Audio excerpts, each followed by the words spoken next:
আওয়ামী লীগ আমলে বাজেটগুলো যেগুলো হতো, আওয়ামী লীগের বাজেটকে আমরা কি বলতাম? সবাই বলতো, এই সালাউদ্দিন সাহেব বহুবার বলছেন, এই আহসান ইস মনসুর বহুবার বলছেন, আওয়ামী লীগের বাজেট কোরআন বলছেন লুটপাটের বাজেট ছিল, উচ্চাভিলাষী লুটপাটের বাজেটই বেসিক্যালি বলা হতো।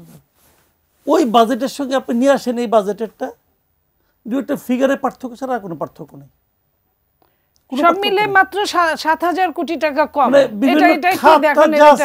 সবগুলি একই, যা ছিল ওই একই ফরম্যাট, ওই ফরম্যাটের মধ্যে খালি ফিগারগুলো একটু এদিক সেদিক করছে। এবং যেটা করছে এই বাজেট সম্বন্ধে বলা হচ্ছে, আমি অত বেশি বলবো না, আমি দুই একটা পয়েন্টে বলি, পরে দুই একটা পয়েন্ট বলবো এই কারণে, তারপরে আপনার মনে হবে যে বেশি পয়েন্ট ভাগ্যিস বলে নাই, বললে আবার ঝামেলা হইতো। পয়েন্টগুলি বলি আপনি। প্রথমে কি বলছে যে এটা হলো গিয়ে বৈষম্যহীন বাজেট হবে, এটা একটা বাজেট তো বৈষম্যহীন। আচ্ছা ফাইন, কোটা বিরোধী আন্দোলনের মাধ্যমে আসছে না? আচ্ছা, করমুক্ত আয় সীমা আগামী বছর তারা করছে যে জুলাই যোদ্ধাদের জন্য করমুক্ত আয় সীমা হলো ৫ লাখ টাকা, আর আমার আপনার জন্য হলো ৩,৭৫,০০০ টাকা হবে। এটা কি বৈষম্য না? বলবেন যে জুলাই যুদ্ধ, আচ্ছা জুলাই যুদ্ধে কারা পাই?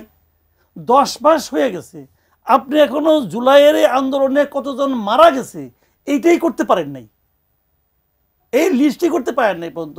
এই গভর্নমেন্টও পারে নাই, কেউ পারে নাই। জামাত একটা লিস্ট করছে ৬৯১ জনের, ওইটা আমি দেখছি, খুব গোছানো একটা লিস্ট করছে জামাত। আর কেউ তো কয় না। বিএনপি এত বড় দল, এই কামে তারা হাত পাকায় নাই। তারা আছে প্রত্যন্ত অঞ্চলে একদল লুটপাট করতেছে আর উপর থেকে গেলে বহিষ্কার করতেছে, এই কামের কাম কিছু করতেছে না। কিন্তু তারা এটা করতে পারতো না, একটা লিস্ট তাদের সারা দেশে তাদের সংগঠন আছে, করতে পারতো না, করে নাই, কেউ করে নাই। তো আপনাকে লিস্টই করতে পারেন নাই, আপনি জুলাই যোদ্ধা কেমন করে নির্ধারণ করবেন? কে জুলাই যোদ্ধা?